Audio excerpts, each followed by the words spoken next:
Isang probinsya at hindi isang hiwalay na bansa ang turing ng China sa Taiwan. Tinatawag na One China Policy. Sa karagatan sa Pilipinas, bumagsak ang nahulog na bahagi ng rocket ng China. We have been very clear there's no change in our One China policy. The United States will not seek and does not want a crisis here.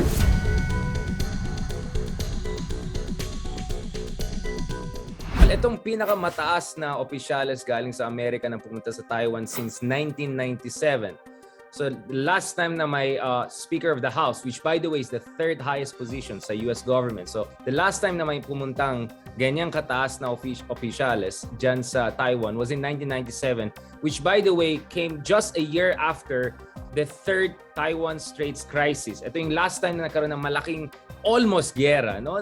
Muntikan na nagkaroon ng giyera, nag-fire ng missiles ng China, and then yung US nagpadala ng aircraft carriers. And of course, Taiwan Straits is the narrow waters that separates Taiwan proper from mainland China. Obviously, mahalaga itong bagay because technically speaking, may One China policy ng Amerika katulad ng maraming bansa.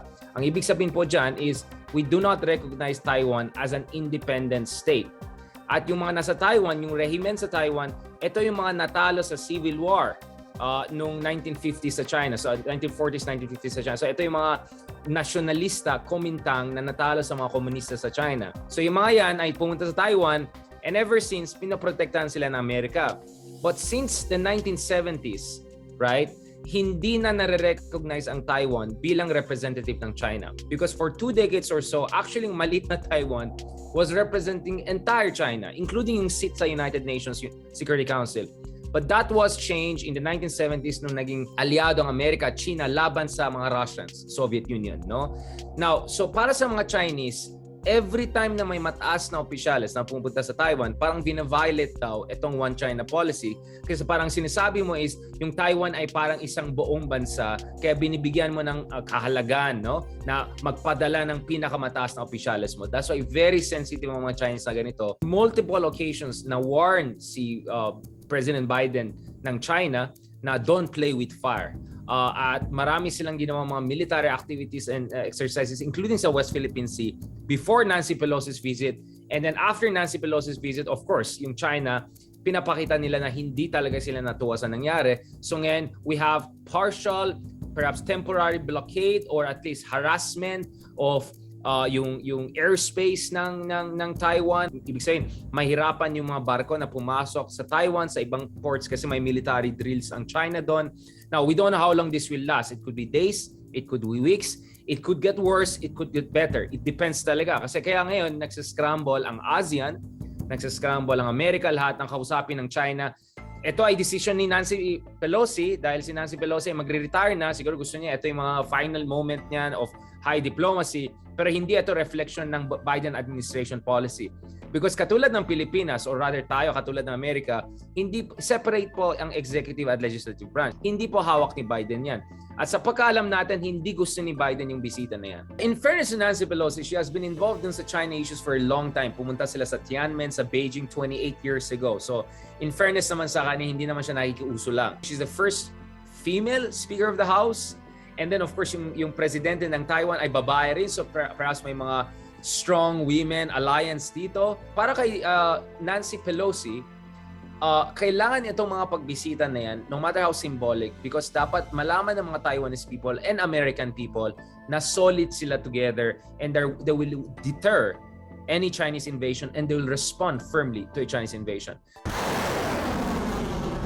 But the trick kasi ganito in their effort to deter China, they're maybe provoking more crisis. So yun ang kritisismo kay Nancy Pelosi. Sinisisi ang Amerika for insulting China supposedly, for giving Taiwan more hope na pwede sila maging independent, for strengthening anti-China or pro-independence sentiments in Taiwan. And of course, yung galit din ng China dahil ang US ay nagbibigay din ng armas sa Taiwan.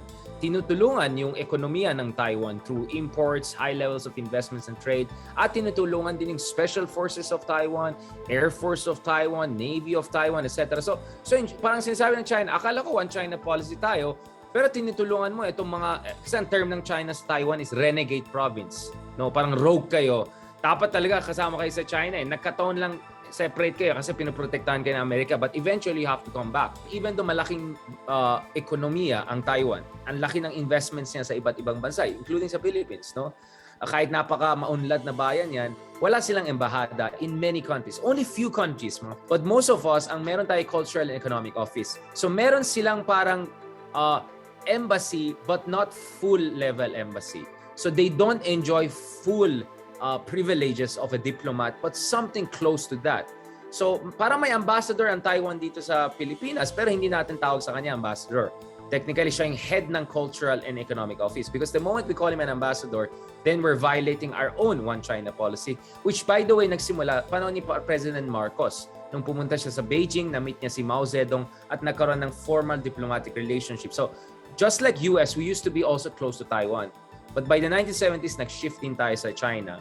But that doesn't mean wala na tayong relasyon sa Taiwan. Meron pa rin tayo, pero hindi siya buong-buo.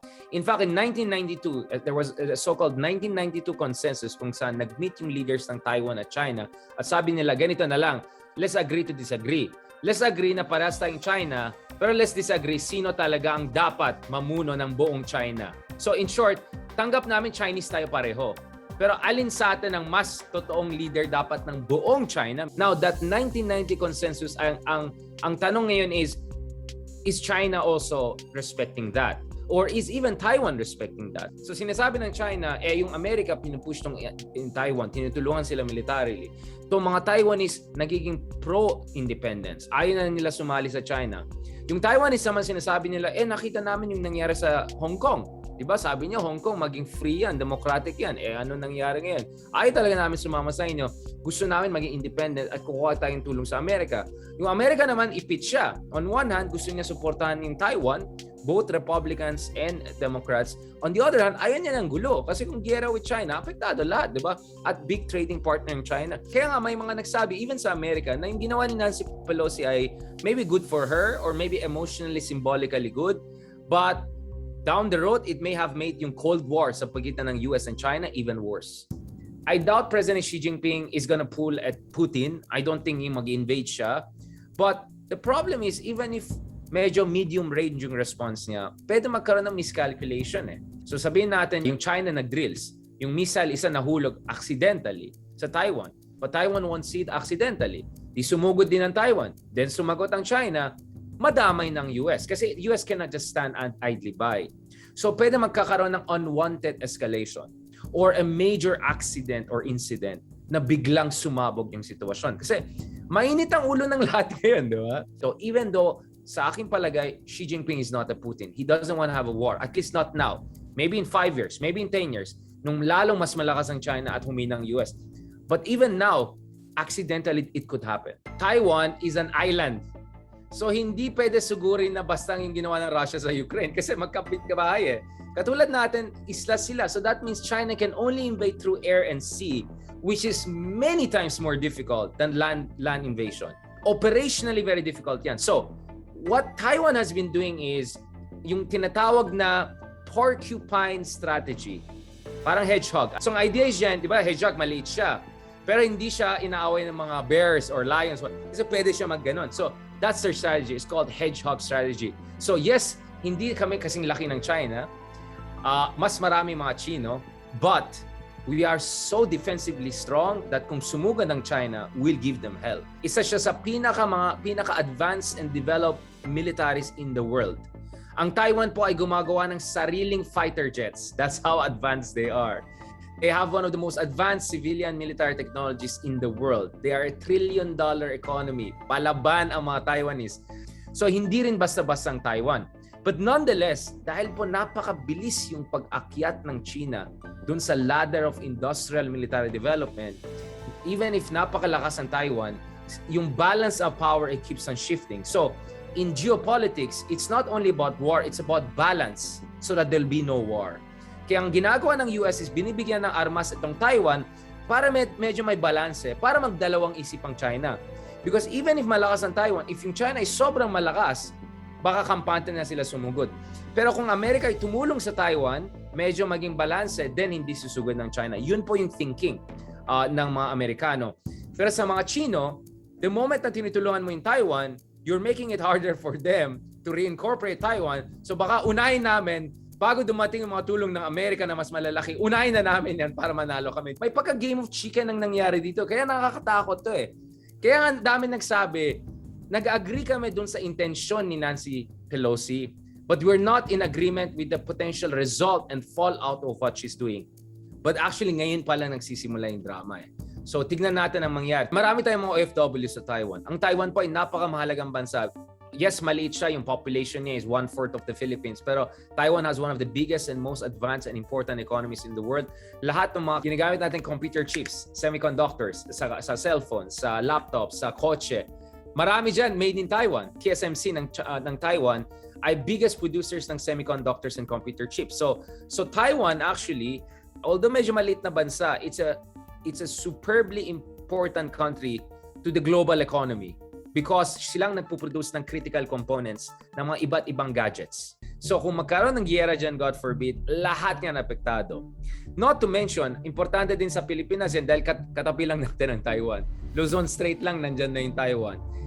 Third, aliado tayo na Amerika. Kahit anong sasabihin natin, pag dumating ang giyera, we are still technically US treaty ally. So target tayo ng China at ang US naman ang aasa naman ng US na pagbigyan natin sila para magamit yung mga base natin for their operations in Taiwan. Kung magkaroon ng giyera dito, it's not gonna be US versus China. It's gonna be US plus allies, whether willing or not, versus China. Then very complicated na yung situation natin ngayon. We will be dragged into a war if a war happens. So God willing, hindi mangyari yan. God forbid, maiwasan natin yan.